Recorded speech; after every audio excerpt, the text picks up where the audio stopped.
नमस्कार साथियों। विज्ञान की रासायनिक अभिक्रियाएं उसके प्रकार की क्लास में आपका स्वागत है। अब हम कोई टाइम वेस्ट नहीं करेंगे, टॉपिक टू टॉपिक ही अपन चर्चा करेंगे। रासायनिक अभिक्रियाएं प्रकार, यह सबसे इम्पोर्टेंट पॉइंट है। फर्स्ट ग्रेड में पूछा जाता है, आरएस में पूछा जाता है, रीट लेवल 2 साइंस के लिए भी इम्पोर्टेंट है। इतना ही इम्पोर्टेंट पटवार एवं कांस्टेबल के लिए भी इम्पोर्टेंट है। पूरी एक मैराथन क्लास है, 1 घंटे की। इसमें पूरी रासायनिक अभिक्रिया, उसके प्रकार और उससे संबंधित अंत में पूरे कुछ 20 प्रश्नों पर अध्ययन करेंगे। इन 20 प्रश्नों के अलावा कोई प्रश्न आना संभव नहीं है, ऐसा मेरा मानना है। तो स्टार्ट करते हैं। रासायनिक अभिक्रियाएं प्रकार, हम बिना काम का नहीं कहेंगे। अब कि सब्सक्राइब कीजिए, बेल आइकन प्रेस कीजिए, पूरा वीडियो देखिए। जिसको पास होना है वो पूरा वीडियो देख सकता है। तो रासायनिक अभिक्रियाएं प्रकार स्टार्ट करते हैं संयोजकता से। यह टॉपिक संयोजकता से स्टार्ट करेंगे। संयोजकता क्या होती है? कोई भी तत्व है, वह किसी न किसी दूसरे तत्व से संयोग करता है, और ये संयोग करने की प्रवृत्ति ही संयोजकता कहलाती है। अब संयोजकता के बारे में एक अपन अलग से अध्याय लेंगे, उसकी बात करेंगे। अपन रासायनिक अभिक्रियाओं से चर्चा करते हैं कि कोई भी तत्व है, उसके अंतिम कोश में हमेशा 8 इलेक्ट्रॉन होने चाहिए। अंतिम कक्षक में 8 इलेक्ट्रॉन होंगे, तभी वह स्थायित्व प्राप्त करेगा। अब 8 इलेक्ट्रॉन की अवधारणा से किसी भी परमाणु के अंतिम कक्षक में इतने इलेक्ट्रॉन हो सकते हैं। 1 2 3 4 5 6 7 और 8 ये हो सकते हैं। ये कंडीशन हो सकती है। 1 इलेक्ट्रॉन भी हो सकता है, 2 इलेक्ट्रॉन भी हो सकते हैं, 3 इलेक्ट्रॉन भी हो सकते हैं, 4 भी हो सकते हैं, 5 भी हो सकते हैं, 6 भी हो सकते हैं, 7 भी हो सकते हैं और 8 भी हो सकते हैं। तो ये 8 इलेक्ट्रॉन की अनिवार्यता के कारण ही किसी भी परमाणु की संयोजकता होती है। अब यहाँ संयोजकता से क्या तात्पर्य है, तो यह समझना है कि जिसमें 1 इलेक्ट्रॉन हो, 2 इलेक्ट्रॉन हो, 3 इलेक्ट्रॉन हो, 4 इलेक्ट्रॉन हो, 5 इलेक्ट्रॉन हो, 6 इलेक्ट्रॉन हो, 7 इलेक्ट्रॉन हो या 8 इलेक्ट्रॉन हो, उस समय वह तत्व किस प्रकार से क्रिया करेगा और कितने इलेक्ट्रॉन का आदान प्रदान कर सकता है। तो इसके लिए समझना है, यहाँ 1 2 3 और 4, और यहाँ पे लिख देता हूँ 5 की जगह 3 2 1 और 0। इसको ऐसे समझें, जिसके अंतिम कक्षक में 1 इलेक्ट्रॉन हो उसकी संयोजकता 1 होती है, जिसमें 2 इलेक्ट्रॉन हो उसकी संयोजकता 2 होती है, जिसमें 3 इलेक्ट्रॉन हो उसकी संयोजकता 3 होती है, जिसमें 4 इलेक्ट्रॉन हो उसकी संयोजकता 4 होती है। 8 इलेक्ट्रॉन करने के लिए कितने आवश्यक है, तो 1 की 1, 2 की 2, 3 की 3, 4 की 4। अब 1 इलेक्ट्रॉन, 2 इलेक्ट्रॉन, 3 इलेक्ट्रॉन, 4 इलेक्ट्रॉन हो, तब तक कोई भी परमाणु है वो इलेक्ट्रॉन का हमेशा त्याग करेगा। 1 इलेक्ट्रॉन तो त्याग कर देगा, 2 हो तो त्याग कर देगा, 3 हो तो त्याग कर देगा, 4 हो तो त्याग कर देगा।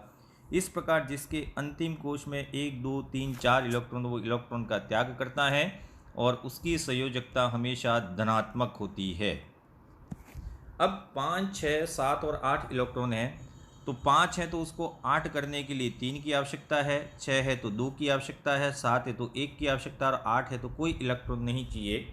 तो इनकी संयोजकता 5 वाले की 3, 6 वाले की 2, 7 वाले की 1 और 8 वाले की संयोजकता 0 होती है।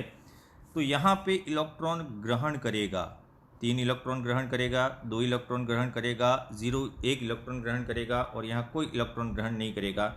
जो जिनके अंतिम कक्षक में 5 6 7 या 8 इलेक्ट्रॉन हो, वह सभी तत्व इलेक्ट्रॉन ग्रहण करते हैं, और जब भी कोई इलेक्ट्रॉन ग्रहण करता है तो वह ऋण आयन का निर्माण करता है। तो ये 1 2 3 4 वाले हैं, उनकी संयोजकता हमेशा धनात्मक होती है, और 5 6 7 वाले उनकी संयोजकता हमेशा ऋणात्मक होती है, नेगेटिव होती है, और ये संयोजकता सभी पॉजिटिव होती है। तो 1 2 3 4 5 6 7 8 विज्ञान के विद्यार्थी उसे बहुत अच्छी तरह से जानते हैं, और ये बेसिक है, बेसिक 9वीं क्लास का है, तो आपको इसको ध्यान रखना है। तो संयोजकता इलेक्ट्रॉन का कहीं न कहीं आदान प्रदान करके जो इलेक्ट्रॉन की कमी है उसे पूरा किया जाना ही संयोजकता कहलाती है। अब संयोजकता के कारण क्या होता है, तो संयोजकता के कारण परमाणु हमेशा स्थायित्व प्राप्त करना चाहता है। परमाणु हमेशा स्थायित्व प्राप्त करना चाहता है। कोई भी परमाणु है वो जब तक 8 इलेक्ट्रॉन नहीं होंगे तब तक क्रिया करता रहेगा। तो इस संयोजकता के कारण परमाणु स्थायित्व प्राप्त करने के लिए रासायनिक संयोग करते हैं। ये इम्पॉर्टेंट पॉइंट है। कोई भी परमाणु रासायनिक संयोग क्यों करता है? स्थायित्व प्राप्त करने के लिए। तो रासायनिक संयोग के लिए आवश्यक शर्त है संयोजकता का अपूर्ण होना। तो रासायनिक संयोग करते हैं, कौन संयोग करते हैं? रासायनिक संयोग केवल परमाणु करते हैं। तो अपने अष्टक को पूर्ण करने के लिए और स्थायित्व प्राप्त करने के लिए परमाणु रासायनिक संयोग करते हैं, और रासायनिक संयोग करने का कार्य केवल परमाणु ही कर सकते हैं। और परमाणु रासायनिक संयोग के द्वारा अणु का निर्माण करते हैं। बिल्कुल बेसिक से स्टार्ट कर रहे हैं।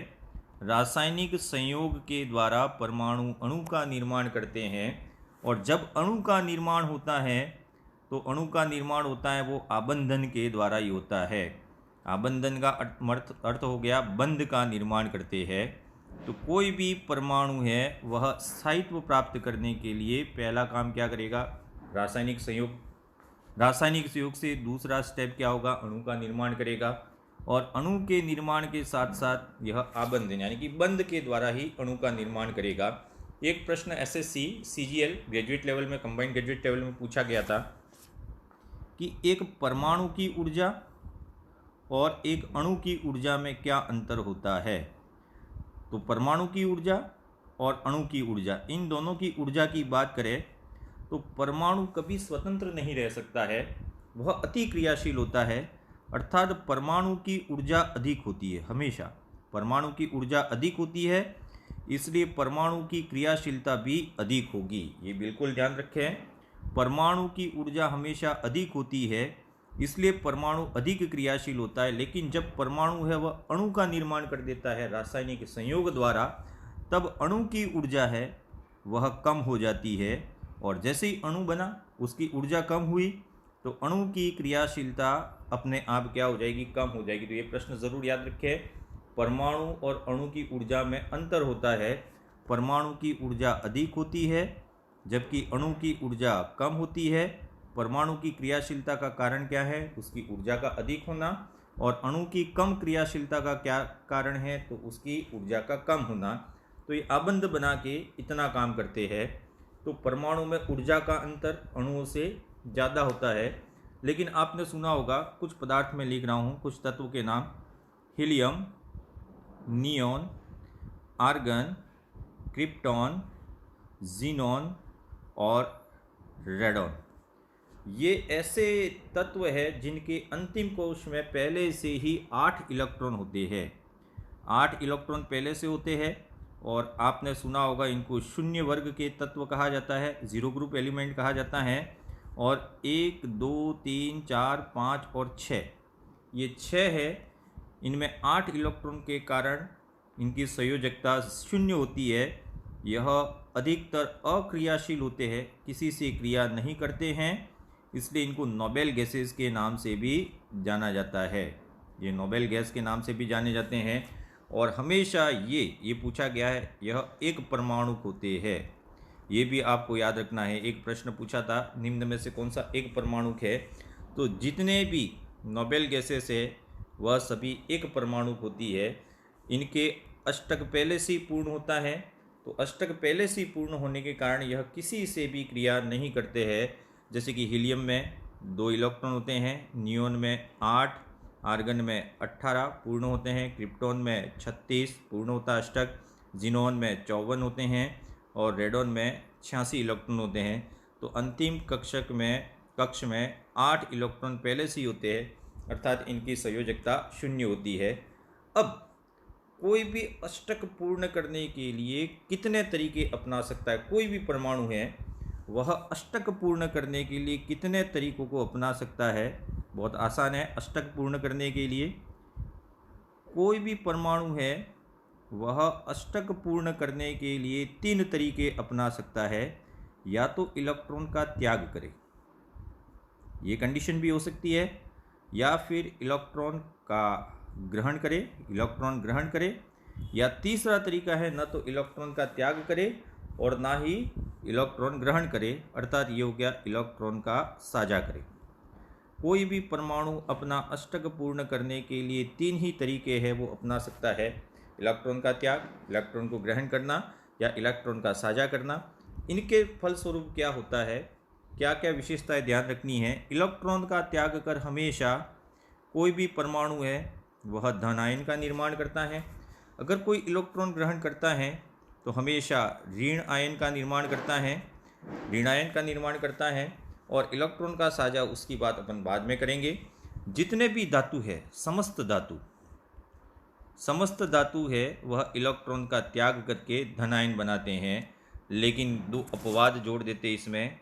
हाइड्रोजन जैसे कि NH4+, इनको छोड़ दिया जाए तो यह धन आयन का निर्माण नहीं करते हैं। ठीक है, ये अपवाद है, ये धातु नहीं है, और इसी को बोलते हैं कैट आयन।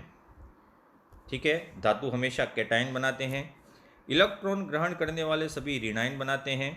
और समस्त अधातु, इसके अंतर्गत आगे समस्त अधातु है वह ऋण आयन का निर्माण करते हैं। अपन ने एक क्लास में पढ़ लिया था तत्वों का वर्गीकरण, उसमें धातु क्या होते हैं, अधातु क्या होते हैं, पूरी चर्चा कर ली थी। और इसी को कहते हैं एन आयन। तो कैटायन का निर्माण धातुओं द्वारा किया जाता है और एनायन का निर्माण है वह अधातुओं के द्वारा किया जाता है। अब जब इलेक्ट्रॉन त्याग करे, इलेक्ट्रॉन ग्रहण करे या इलेक्ट्रॉन का साझा करे, अर्थात परमाणु कहीं न कहीं क्रिया कर रहा है, और परमाणु जब कहीं न कहीं क्रिया कर रहा है तो परमाणु की क्रिया के फल स्वरूप बंध का निर्माण होता है। अब यहाँ से इम्पोर्टेंट टॉपिक है, उसको ध्यान रखें। पूरे बंध भी पढ़ेंगे, रासायनिक अभिक्रिया भी पढ़ेंगे, देरी रखें। पूरे बंध के निर्माण की प्रक्रिया को समझेंगे। कोई भी परमाणु इलेक्ट्रॉन का आदान प्रदान या साझा करे, अर्थात कोई भी परमाणु अष्टक पूर्ण करने के लिए इलेक्ट्रॉन का आदान प्रदान करता है तो हमेशा बंध का निर्माण होता है। यह बंध कितने प्रकार के हो सकते हैं, तो आइडियल केमिस्ट्री ये कहती है कि बंध दो ही प्रकार के हो सकते हैं। एक तो रासायनिक बंध, और रासायनिक बंध के बाद दूसरा आता है हाइड्रोजन बंध। ध्यान से समझेंगे, रीड लेवल 2 साइंस वालों के लिए तो बहुत इंपॉर्टेंट है ये। एक बंध का निर्माण अष्टक पूर्ण करने के लिए होता है। बंध की व्याख्या करें तो 3 भागों में विभाजित कर सकते हैं। ये 3 भाग है वह आपको याद रखने हैं रासायनिक बंध से संबंधित। रासायनिक बंध 3 प्रकार के होते हैं और ये 3 प्रकार है। सबसे पहला है आयनिक बंध। रासायनिक बंध का सबसे पहला प्रकार है आयनिक बंध। दूसरा प्रकार है वह है सहसंयोजक बंध, और सहसंयोजक बंध के बाद तीसरा आता है उपसहसंयोजक बंध। तो आयनिक बंध की चर्चा करें, रासायनिक बंध की चर्चा करें तो 3 प्रकार के हो गए, आयनिक बंध, सहसंयोजक बंध और उपसहसंयोजक बंध। हाइड्रोजन बंध की व्याख्या इन तीनों के बाद करेंगे। सबसे पहले आयनिक बंध क्या होता है उसकी चर्चा करेंगे, एक एक बंध को अपन पढ़ेंगे। आयनिक बंध क्या होते हैं, तो इसी आयनिक बंध को अन्य नामों से जाना जाता है। इसे ध्रुवीय बंध भी कहा जाता है, पोलर बॉन्ड्स भी बोलते हैं इसको, क्योंकि आयनों के मध्य बनता है। और ये आयनों के मध्य बनता है तो ये तभी बनेगा जब एक धातु और एक अधातु क्रिया करते हैं। पूर्णतः कंसेप्ट को समझें। आयनिक बंध का निर्माण एक धातु और एक अधातु क्रिया करने के कारण ही होता है। धातु कैसा होना चाहिए, तो प्रबल धन विद्युती। यह बंध ऐसे भी पूछा जा सकता है, यह बंध कब बनता है, प्रबल धन विद्युती तत्व हो। और दूसरा है प्रबल ऋण विद्युती तत्व। इन दोनों के कारण ही ध्रुवीय बंध का निर्माण होता है। एज एग्जाम्पल प्रबल धन विद्युती की चर्चा करें तो सोडियम, पोटेशियम, मैग्नीशियम, कैल्शियम, ये सब प्रबल धन विद्युती है।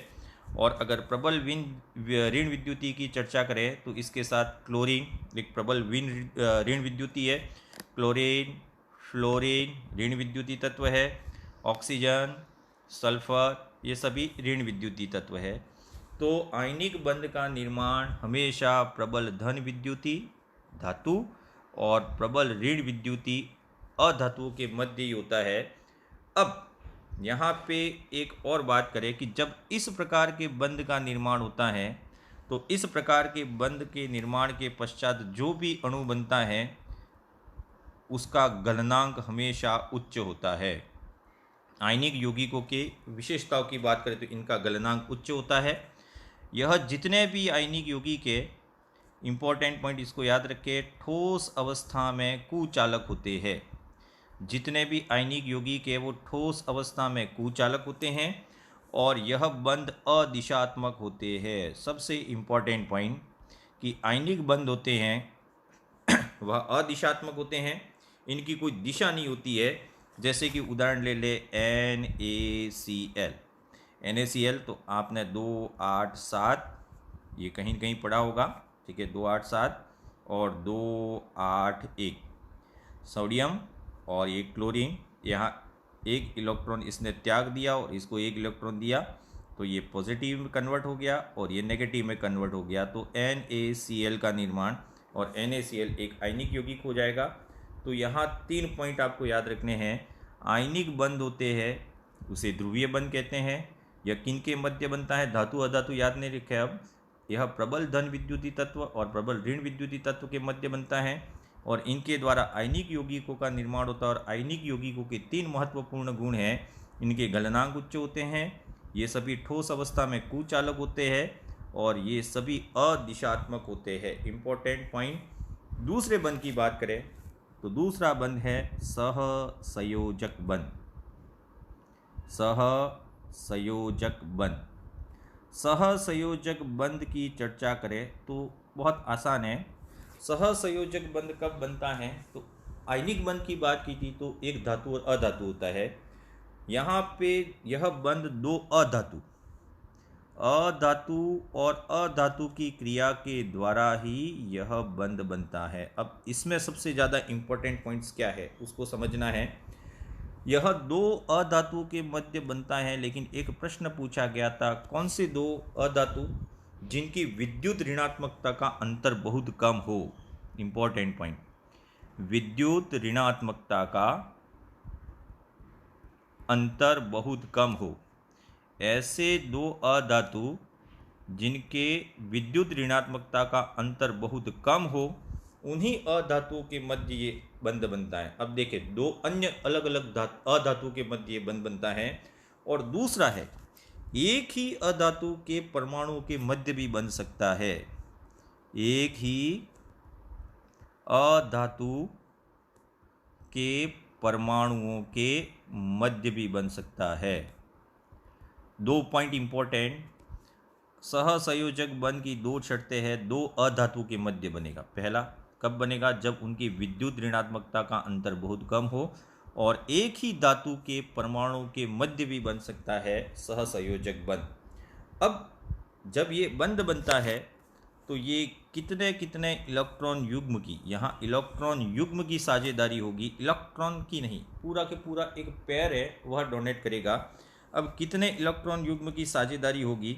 यह हो सकता है 1 इलेक्ट्रॉन युग्म की साझेदारी भी हो सके, 2 इलेक्ट्रॉन युग्म की साझेदारी भी हो सके, या फिर 3 इलेक्ट्रॉन युग्म की साझेदारी। 1 इलेक्ट्रॉन युग्म सहसंयोजक बंध में, 2 इलेक्ट्रॉन युग्म सहसंयोजक बंध में और 3 इलेक्ट्रॉन युग्म सहसंयोजक बंध में।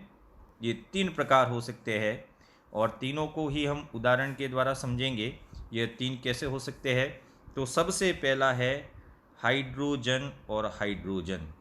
यह सहसंयोजक बंध है और इन दोनों के मध्य ये एक लाइन की है, अर्थात एक इलेक्ट्रॉन युग्म का साझा हुआ है।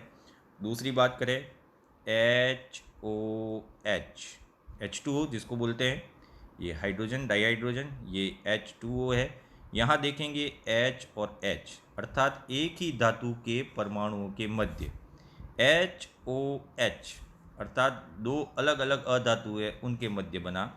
और एक आपने सुना होगा CH4, CH और H, इस प्रकार ये हो गया CH4। तो इलेक्ट्रॉन का साझा जब होता है तब ये सहसंयोजक बंध बनता है। एक इलेक्ट्रॉन युग्म का साझा हुआ तो एक इलेक्ट्रॉन युग्म सहसंयोजक बंध। अब 2 इलेक्ट्रॉन युग्म की चर्चा करें तो ऑक्सीजन और ऑक्सीजन, यहाँ 2 इलेक्ट्रॉन युग्म का साझा हुआ। और नाइट्रोजन और नाइट्रोजन के मध्य चर्चा करें तो 3 इलेक्ट्रॉन युग्म का साझा हुआ। तो सहसंयोजक बंध की शर्तें और सहसंयोजक बंध के उदाहरण, ये 3 आपको ज़रूर याद रखने हैं। सहसंयोजक बंध उतना ही इम्पोर्टेंट है। अगली बात करें उपसहसंयोजक बंध। उपसहसंयोजक बंध, रासायनिक अभिक्रिया इन बंध के बाद ही आएंगी। उपसहसंयोजक बंध कब बनता है? तो उपसहसंयोजक बंध के लिए शर्त है, जैसे मान लीजिए ए परमाणु है और ये बी परमाणु है, इसमें एक का अष्टक पूर्ण हो, एक का अष्टक पूर्ण हो और दूसरे का षष्टक पूर्ण हो, अर्थात एक में 8 इलेक्ट्रॉन हो और एक में 6 इलेक्ट्रॉन हो। ये अनिवार्य शर्त है। उपसहसंयोजक बंध का निर्माण कब होगा? तो उपसहसंयोजक बंध का निर्माण तभी होगा जिसमें एक की संयोजकता पूर्ण हो, यानी कि 8 इलेक्ट्रॉन पूरे हैं, और एक में 6 इलेक्ट्रॉन हो, यानी कि एक में षष्टक पूर्ण हो। जैसे 8 इलेक्ट्रॉन, इसके उदाहरण को समझे तो NH3 ये इसका एक उदाहरण है, BF3 इसका एक उदाहरण है, O3 ये सबसे इम्पोर्टेंट है। ओजोन, ओजोन में किस प्रकार का बंध होता है? उपसहसंयोजक बंध होता है। इसको ऐसे समझ सकते हैं, O double bond O bond O, इसको इस तीर के निशान द्वारा समझाया जाता है। ये तीर का निशान है वह उपसहसंयोजक बंध को निर्देशित करता है। अब इसका अष्टक पूर्ण हो गया और इसमें 6 इलेक्ट्रॉन बचे, तो ये षष्टक है। कैसे भी करके अष्टक पूर्ण कर दे और एक का षष्टक हो, तो इस प्रकार ओजोन O3 है, उसमें उपसहसंयोजक बंध होता है। तो ये बंध को अपन ने समझा। तीसरा अगला इंपॉर्टेंट बॉन्ड है वह है हाइड्रोजन बंध। ये सबसे इंपॉर्टेंट है, हाइड्रोजन बंध। हाइड्रोजन बंध के बाद एक वैन डर वाल्स बंध की भी चर्चा करेंगे। हाइड्रोजन बंध क्या होता है? तो हाइड्रोजन का विद्युत ऋण परमाणु से जुड़ना, इंपॉर्टेंट समझे। हाइड्रोजन हाइड्रोजन अपने अंदर बंध बना ले तो हाइड्रोजन बंध नहीं हुआ। हाइड्रोजन का एक विद्युत ऋण परमाणु से जुड़ना, हाइड्रोजन का एक विद्युत ऋणी परमाणु से जुड़ना, और इस प्रकार का कार्य कोई करता है तो यह कहलाता है हाइड्रोजन बंध। ये मैंडेटरी शर्त है, हाइड्रोजन होना चाहिए और किसी भी एक ऋण विद्युत परमाणु से जुड़ना चाहिए। इसके ऑब्जेक्ट्स की बात करें तो क्या क्या होंगे? जैसे एक उदाहरण ले लेते हैं, हाइड्रोजन और इसके साथ ये फ्लोरीन हो गया F। अब हाइड्रोजन और फ्लोरीन, और यहाँ पे एक फ्लोरीन और जोड़ दिया मैंने। अब यहाँ पे मैंने 2 बंध बनाए, एक तो लाइन की है और एक मैंने डैश डैश किया है। ये हाइड्रोजन पे आंशिक धन आवेश आ जाएगा और इस फ्लोरीन के कारण आंशिक ऋण आवेश आ जाएगा, आंशिक नेगेटिव आ जाएगा। अब इन दोनों के धनात्मक और ऋणात्मक, आंशिक धनात्मक और ऋणात्मक है, तब तो ये बंध बना, वह तो हो गया सहसंयोजक बंध। लेकिन दूसरा फ्लोरीन है इधर, इसके बीच में ये जो बंध बना, यही बंध कहलाएगा हाइड्रोजन बंध। ये ज़रूर ध्यान रखें कि HF2 लिखा है मैंने, यहाँ पे हाइड्रोजन का एक फ्लोरीन के साथ जो बंध है वह सहसंयोजक बंध है, जबकि दूसरे फ्लोरीन के साथ जो बंध है वह हाइड्रोजन बंध की श्रेणी में आएगा। अब हाइड्रोजन बंध कितने प्रकार के होते हैं? तो हाइड्रोजन बंध, उसकी व्याख्या करेंगे। तो हाइड्रोजन बंध है वो 2 प्रकार के होते हैं, एक होता है अंतराणुक और एक होता है अंतः अणुक। अंतराणुक और एक होता है अंतः अणुक। अंतराणुक और अंतः अणुक में क्या अंतर है? तो अंतराणुक पहला अणु और दूसरा अणु, 2 अणु हैं उनके मध्य, जैसे कि HF का एक अणु है और HF का एक दूसरा अणु है। अब यहाँ हाइड्रोजन और फ्लोरीन के बीच में अगर ये बंध बनता है, ये पहला अणु और ये दूसरा अणु, पहला अणु और दूसरा अणु है, उन दोनों के मध्य हाइड्रोजन और फ्लोरीन ये बंध बनाते हैं, तो यह कहलाता है अंतराणुक सहसंयोजक बंध। अंतःअणुक का मतलब एक ही अणु के अंदर, इसको अपन इस तरीके से समझ सकते हैं। आपको इस सूत्र पे ज़्यादा जोर नहीं देना है। ये एक बेंजीन रिंग है, उससे ऑक्सीजन जुड़ा है, उससे एक हाइड्रोजन जुड़ा है, इससे एक नाइट्रोजन जुड़ा है और इससे एक ऑक्सीजन जुड़ा है, और सपोज ये O हो गया। क्या फॉर्मूला है अपन बाद में चर्चा करेंगे इसकी। अब ये एक ही, यहाँ 2 अणु अलग अलग थे लेकिन ये एक ही अणु है और एक ही अणु के अंदर हाइड्रोजन और ऑक्सीजन, एक ही अणु के अंदर ये हाइड्रोजन और ऑक्सीजन दोनों के बीच में जो बंध बन रहा है यह कहलाएगा अंतः अणुक हाइड्रोजन बंध। तो दोनों ही चर्चा कर ली अपन ने, दोनों के उदाहरण ज़रूर याद रखे हैं, ये एग्जाम्पल पूछा जाता है एग्जाम्स में। अब आते हैं रासायनिक अभिक्रियाएं। रासायनिक अभिक्रियाएं क्या होती है और किस प्रकार से इनको व्यक्त किया जाए। तो जितने भी रासायनिक परिवर्तन होते हैं वह रासायनिक अभिक्रियाओं द्वारा ही दर्शाए जाते हैं। यह रासायनिक अभिक्रियाएं किन किन नियमों का पालन करती है। तो यह रासायनिक संयोग के जितने भी नियम हैं उन रासायनिक संयोग के नियमों का पालन करती है। रासायनिक संयोग के नियम बहुत इम्पोर्टेंट है, आपको सिर्फ नाम ही याद रखने किसने दिए, रासायनिक संयोग के नियम। इसमें सबसे पहला नियम आता है द्रव्यमान संरक्षण का नियम। द्रव्यमान संरक्षण का नियम, और ये द्रव्यमान संरक्षण का नियम है वह किसने दिया था, ये प्रश्न आ सकता है। तो यह है लेवाशिए द्वारा दिया गया था, और यहीं से रासायनिक समीकरण को संतुलित किया जाता है। रासायनिक समीकरण संतुलित करना कौन से नियम पर आधारित है, द्रव्यमान संरक्षण का नियम। दूसरा नियम है स्थिर अनुपात का नियम।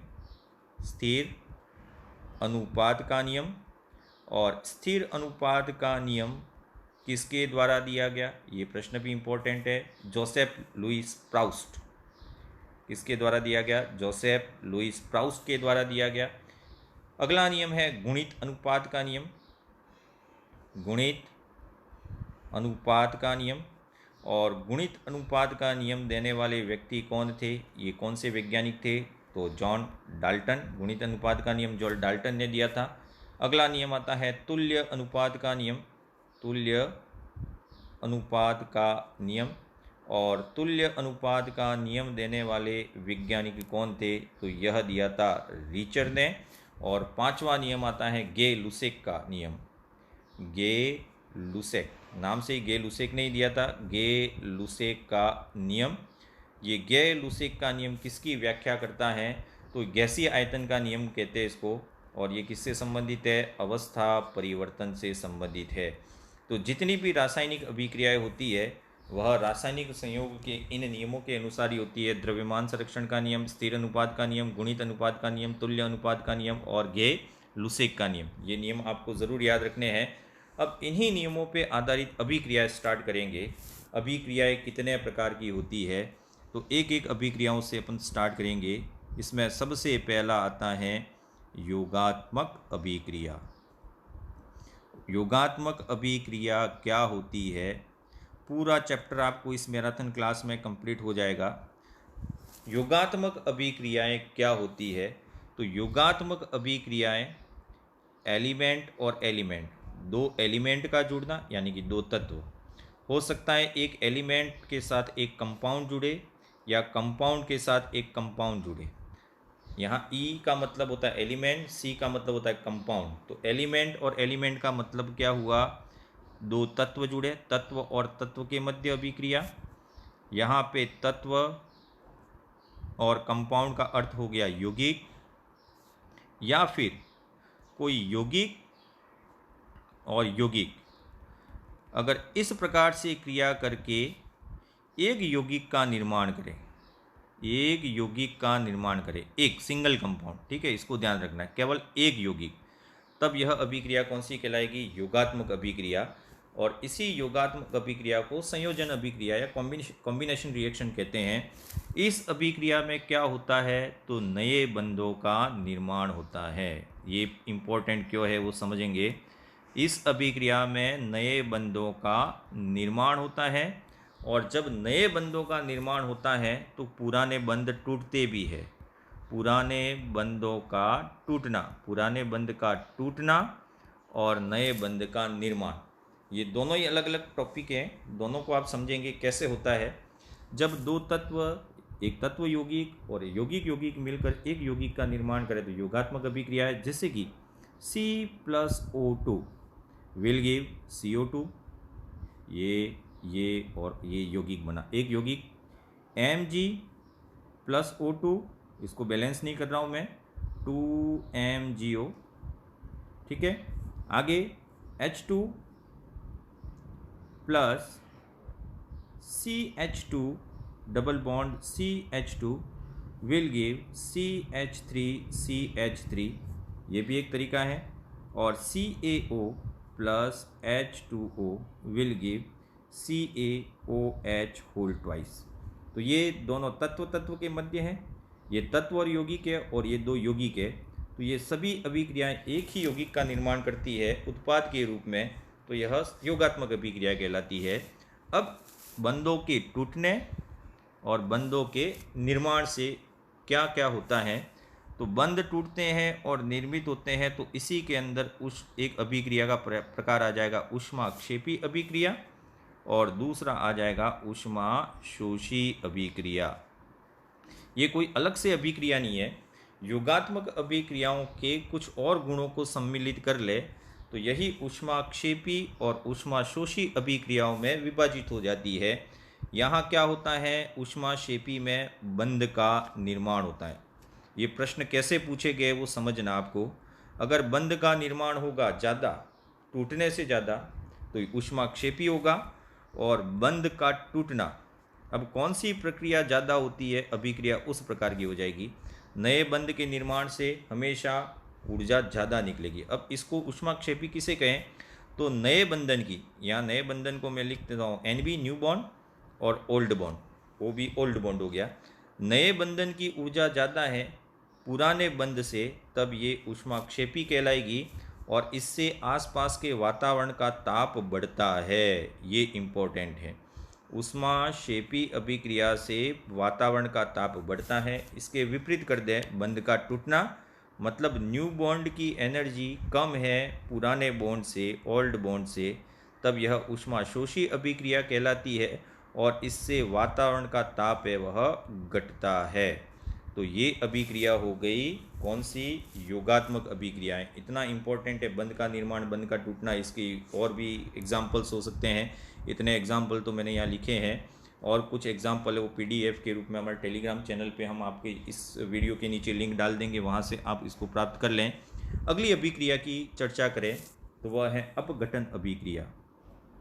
अपघटन, अब अपघटन से संबंधित बहुत सारी कन्फ्यूज़न है, हम आज इसको यहाँ दूर कर देंगे। अपघटन, जब भी कोई कंपाउंड है, पहले का उल्टा कर दें, E+E, ये पहला, इन सभी को यौगिकों में परिवर्तित किया। अब यौगिक है वो उल्टे इस क्रम में चले तो यही अभिक्रिया बन जाएगी अपघटन।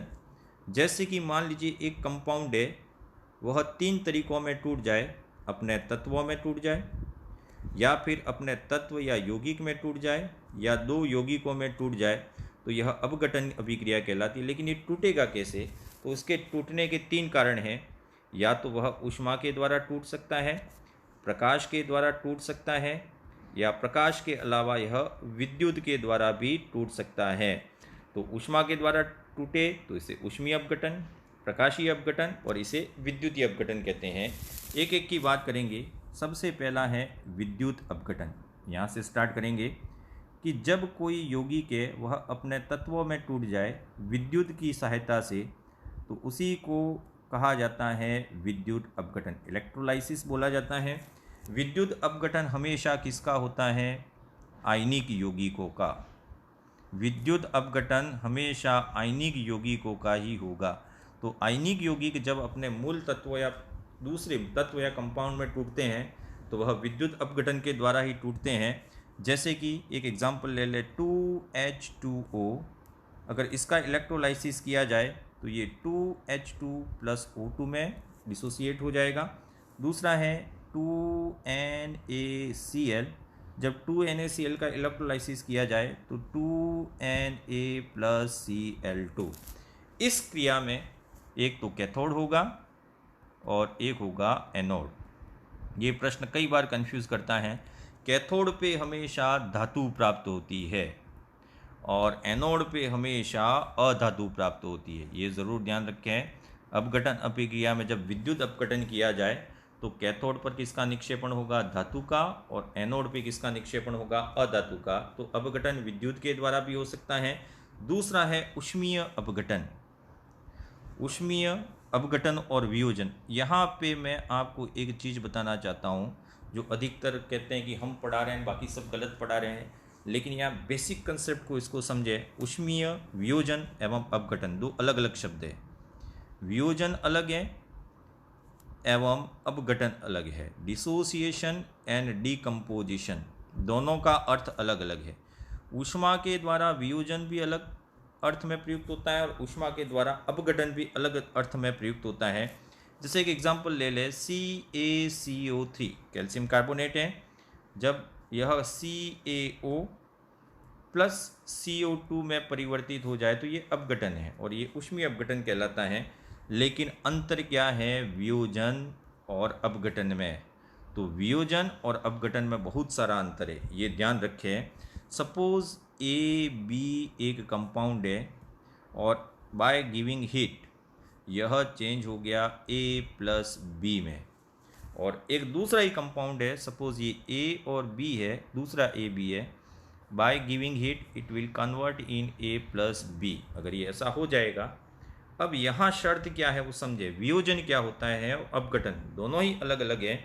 वियोजन हमेशा इस ताप को हटा लिया जाए, ताप को हटाने पर यह पुनः A और B में परिवर्तित हो जाएगा, अर्थात यह कैसा प्रक्रम है? उत्क्रमणीय। वियोजन अभिक्रिया हमेशा उत्क्रमणीय होती है, लेकिन यह इस डायरेक्शन में कभी नहीं चलेगा। जिसका अपघटन हो गया वह पुनः मूल अभिकारक में परिवर्तित नहीं होता है, तो यह प्रोसेस हो गया अनुत्क्रमणीय। ये दोनों ही पॉइंट आपको याद रखने हैं।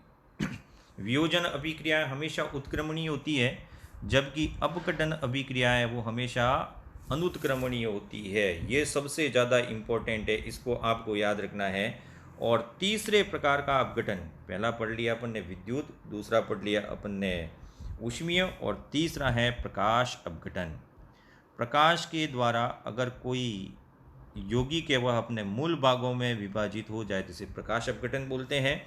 इसका एक एग्जाम्पल हमेशा आता है 2HBr बाय गिविंग लाइट। इसको प्रकाश की उपस्थिति में यह H2 प्लस Br2 हाइड्रोजन और ब्रोमीन में परिवर्तित हो जाएगा, तो यही कहलाता है प्रकाश अपघटन। तो अपघटन की चर्चा कर ली अपन ने, कौन कौन से अपघटन हुए, तो 3 प्रकार के अपघटन हैं। अब अगली इसी कड़ी में आगे चर्चा करें, तो इसी कड़ी में अगली अभिक्रिया आती है, वह भी इतनी ही इम्पोर्टेंट है, वह है विस्थापन अभिक्रिया। विस्थापन का अर्थ है हटाना। विस्थापन अभिक्रिया के मूल बिंदु क्या क्या हो सकते हैं? तो पुराने बंध का टूटना और नए बंध का निर्माण तो होता ही है, लेकिन यहाँ पे एक सीधा सा अर्थ है, जब अधिक क्रियाशील तत्व, विस्थापन किसे कहते हैं? तो अधिक क्रियाशील तत्व है, अधिक क्रियाशील तत्व जब कम क्रियाशील तत्व को प्रतिस्थापित कर दे। अधिक क्रियाशील तत्व कम क्रियाशील तत्व को प्रतिस्थापित कर दे, तभी यह अभिक्रिया कहलाएगी विस्थापन अभिक्रिया। अब एकल भी हो सकती है, द्वि भी हो सकती है, लेकिन ये विस्थापन अभिक्रिया है वह किस प्रकार से होती है और किस प्रकार से यह किन किन अभिक्रियाओं में आगे विभाजित होती है। तो एक एग्जाम्पल ले लें, Zn प्लस CuSO4, यह अभिक्रिया होगी ZnSO4 प्लस Cu।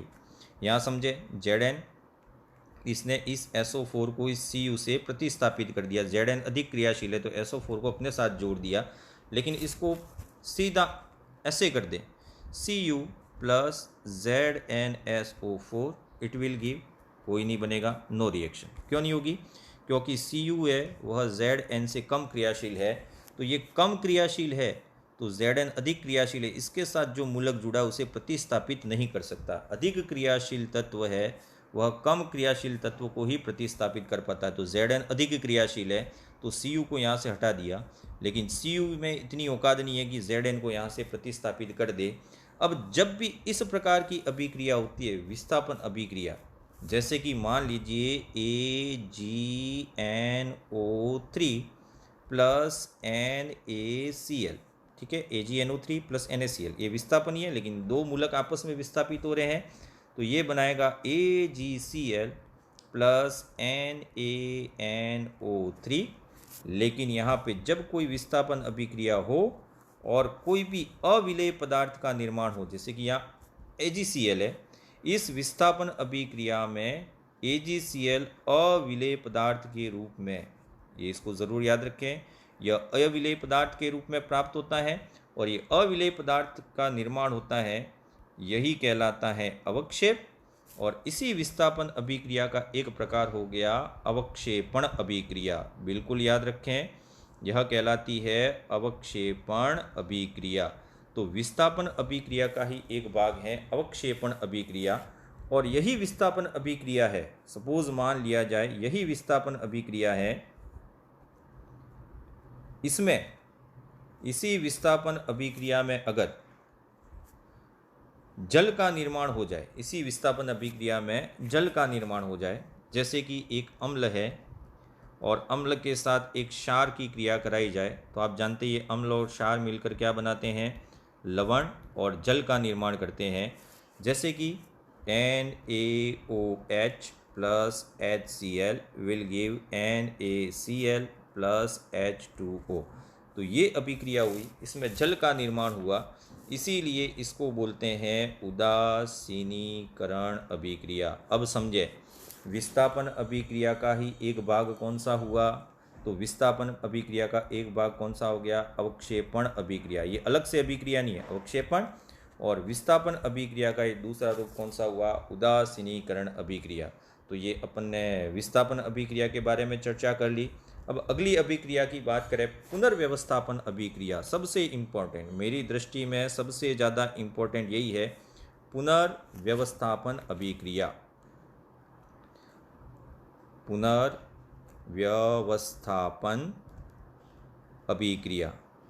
और पुनर्व्यवस्थापन अभिक्रिया किस दृष्टि से इम्पोर्टेंट है, देखो, विस्थापन और पुनर्व्यवस्थापन बहुत अंतर है, इसी को बोला जाता है समावयवी अभिक्रिया, इसे ही बोला जाता है समावयवी अभिक्रिया बोला जाता है। मान लीजिए एक अभिकारक है और यह अभिकारक क्रिया करके उत्पाद का निर्माण करता है।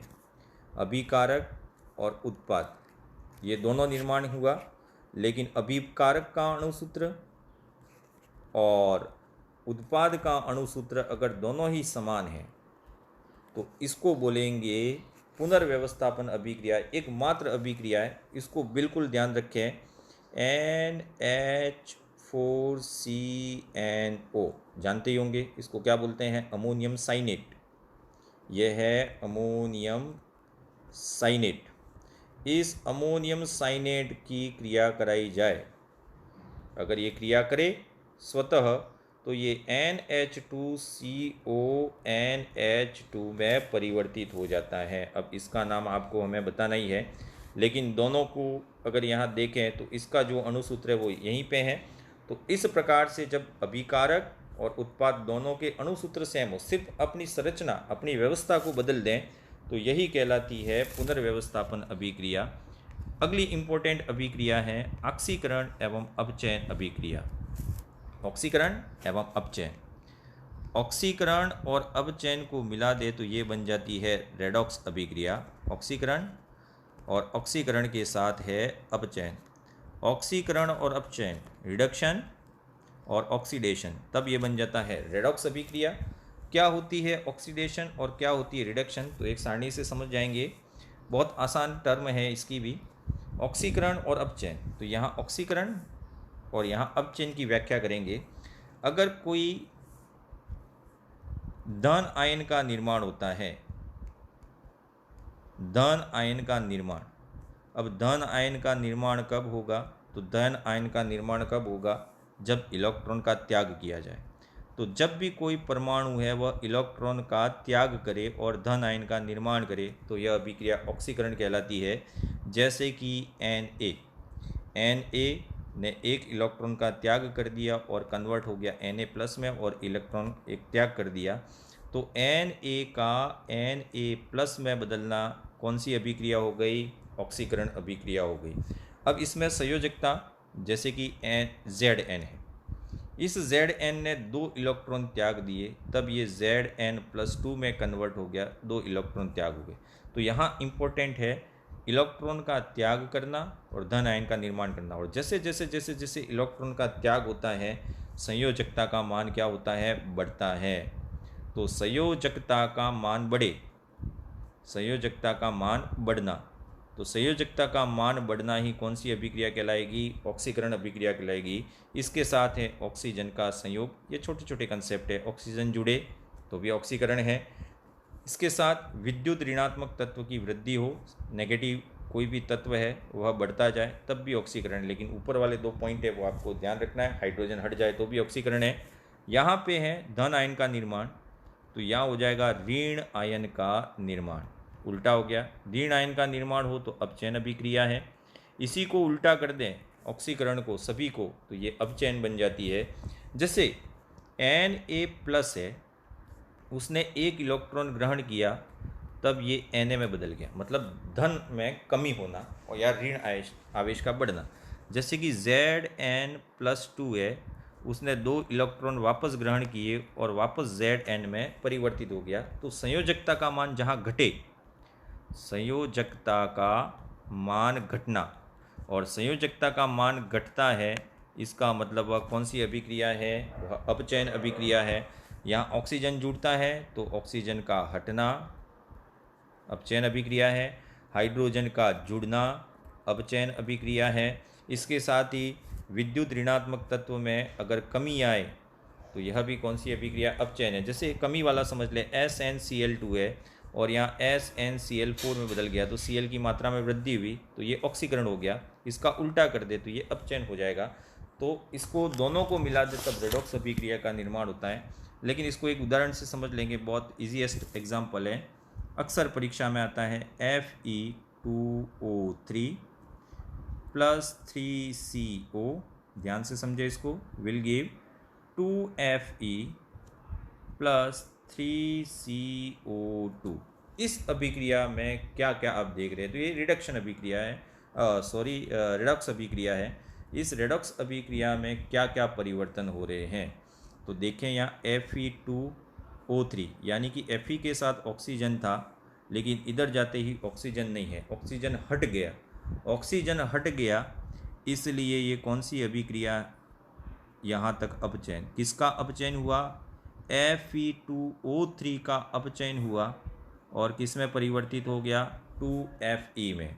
दूसरे बिंदु पर चर्चा करें तो 3CO, इसके साथ एक ऑक्सीजन था, यहाँ जाते ही 3 ऑक्सीजन हो गए, ऑक्सीजन में वृद्धि हुई तो इसका क्या हुआ, ऑक्सीकरण हुआ।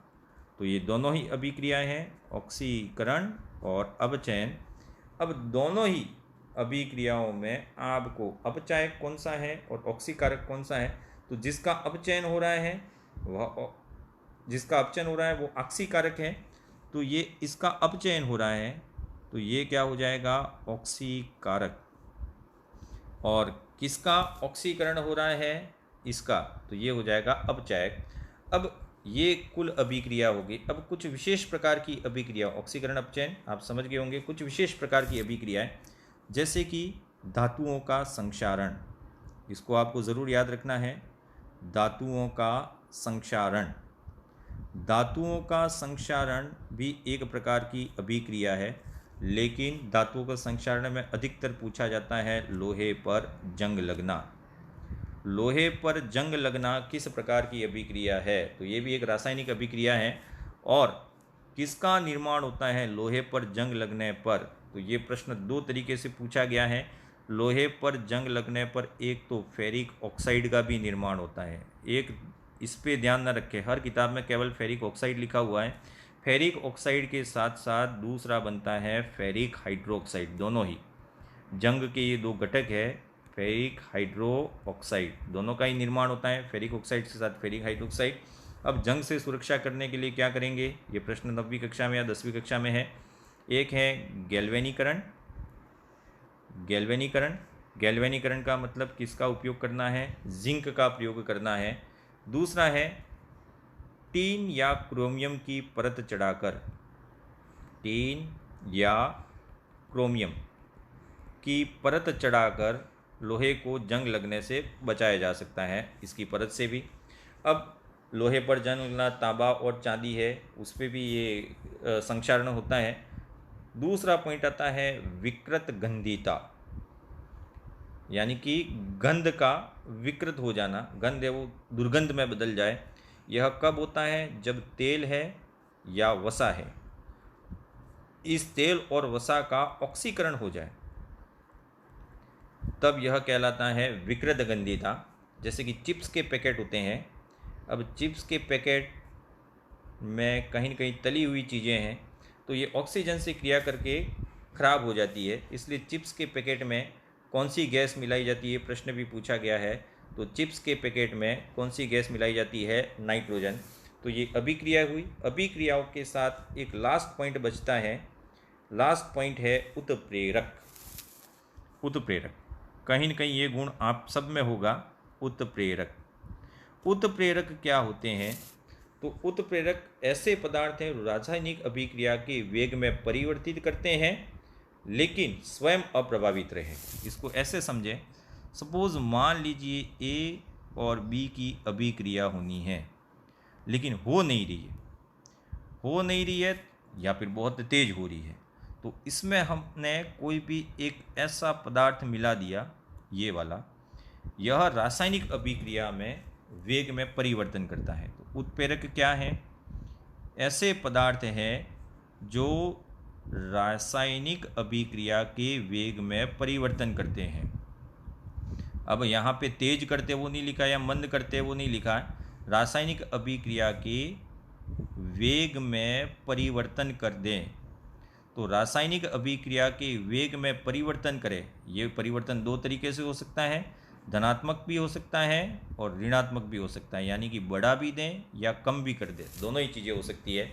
अब ये ए बी की अभिक्रिया बहुत तेज़ी से हो रही है, कम करने के लिए, या बहुत धीरे हो रही है तो बढ़ाने के लिए इस पदार्थ का उपयोग किया।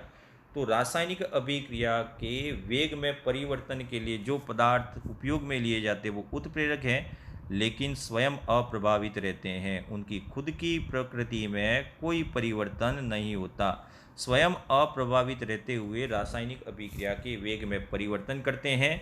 अब इन उत्प्रेरकों की क्या विशेषताएं होती है? तो सबसे पहले उनकी सूक्ष्म मात्रा ही काफ़ी है, इनका प्रयोग हमेशा सूक्ष्म मात्रा में ही किया जाता है।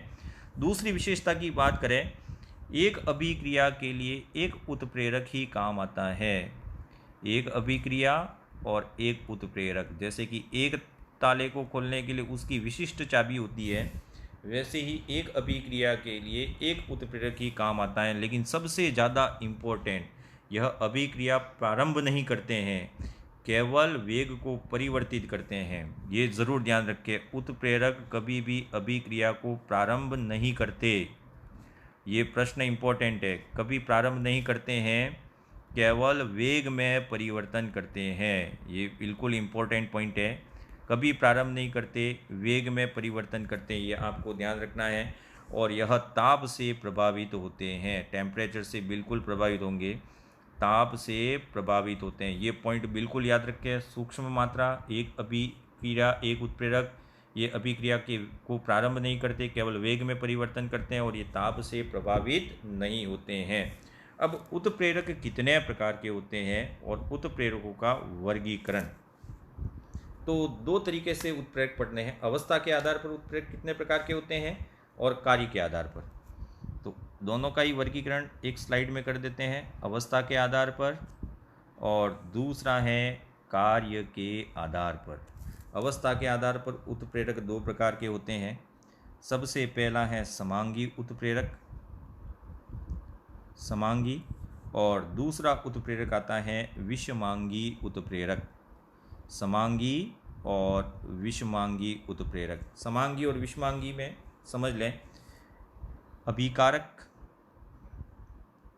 क्रिया करने वाले जो भी बना उत्पाद हैं और उनको अभिप्रेरित करने के लिए उत्प्रेरक की आवश्यकता है, तीनों एक ही अवस्था में हो, अभिकारक, उत्पाद और उत्प्रेरक एक ही अवस्था में हो, तब ये समांगी उत्प्रेरक कहलाएंगे। जैसे सॉलिड, सॉलिड और सॉलिड तीनों ही ठोस अवस्था में, गैस, गैस, गैस तीनों ही गैस अवस्था में, या लिक्विड, लिक्विड, लिक्विड तीनों ही द्रव अवस्था में, तो ये समांगी कहलाते हैं। लेकिन अगर ये तीनों एक ही अवस्था में नहीं हो, एक ही अवस्था में नहीं हो, तो यह कहलाएंगे विषमांगी। जैसे कि मान लीजिए अभिकारक तो सॉलिड है, लेकिन उत्प्रेरक लिक्विड मिलाया और उत्पाद गैस बन रहा है, तो तीनों अलग अलग या कोई भी एक अलग स्थिति हो तो विषमांगी उत्प्रेरक कहलाता है।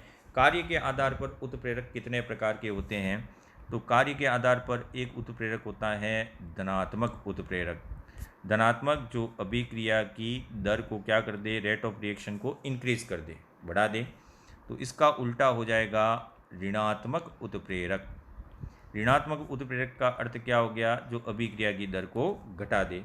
स्व उत्प्रेरक, तीसरा स्व उत्प्रेरक।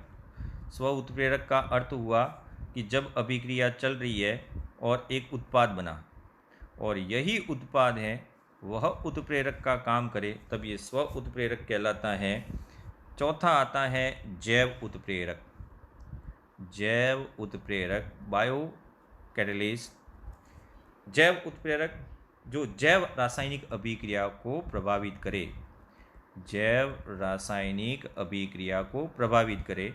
जैसे कि हमारे शरीर में जितने भी एंजाइम हैं, यह सभी एंजाइम है वह जैव उत्प्रेरक की श्रेणी में आते हैं। ये इंपॉर्टेंट पॉइंट है, इसको याद रखना है। बायो कैटलिस्ट किस एंजाइम किसका उदाहरण है? बायो कैटलिस्ट का उदाहरण है। अब ये तो हो गए उत्प्रेरक के प्रकार, और आज का अंतिम बिंदु है कि क्या उत्प्रेरक की अभिक्रिया को, उत्प्रेरक को भी कोई प्रभावित करता है? तो उत्प्रेरक को प्रभावित करने वाले, उत्प्रेरक को प्रभावित करने वाले पदार्थ क्या कहलाते हैं? तो उत्प्रेरक को प्रभावित करे वो दो प्रकार के हो सकते हैं। एक तो होता है उत्प्रेरक वर्धक, ये उत्प्रेरक के प्रकार नहीं है, ये उत्प्रेरक को प्रभावित करते हैं। तो एक हो गया उत्प्रेरक वर्धक हो गया, और दूसरा हो गया उत्प्रेरक विष। उत्प्रेरक विष यह अभिक्रिया को प्रभावित नहीं करते, ये उत्प्रेरक को प्रभावित करते हैं। जैसे मान लीजिए एक अभिक्रिया है N2+, अमोनिया के बारे में आपने सुना होगा, हैबर विधि से H2। इस अभिक्रिया को कराने में निर्माण होता है अमोनिया का 2NH3। अब यहाँ उत्प्रेरक क्या है वो समझ लीजिए। Fe एक उत्प्रेरक है, लेकिन इस Fe की क्रियाशीलता को बढ़ाने के लिए इसमें मिलाया जाता है MO। यह इस Fe की क्रियाशीलता को बढ़ा देगा, अर्थात Fe है वो उत्प्रेरक है जो इस अभिक्रिया को प्रभावित करता है, लेकिन MO है वह उत्प्रेरक वर्धक है जो Fe की क्रिया को प्रभावित करता है। और उत्प्रेरक विष की बात करें, इसी अभिक्रिया में N2+3H2 और सेम 2NH3 बना, इसमें Fe उत्प्रेरक है, लेकिन इस अभिक्रिया में अगर कोबाल्ट मिला दिया जाए CO, तब यह इसकी क्रियाशीलता को कम कर देगा। तो CO क्या है? उत्प्रेरक विष है। तो इस प्रकार से पूरा रासायनिक अभिक्रिया का चैप्टर इतने शॉर्ट फॉर्म में ख़त्म किया। ये बहुत इंपॉर्टेंट है आपकी सभी परीक्षाओं के लिए। Thank you and keep smiling.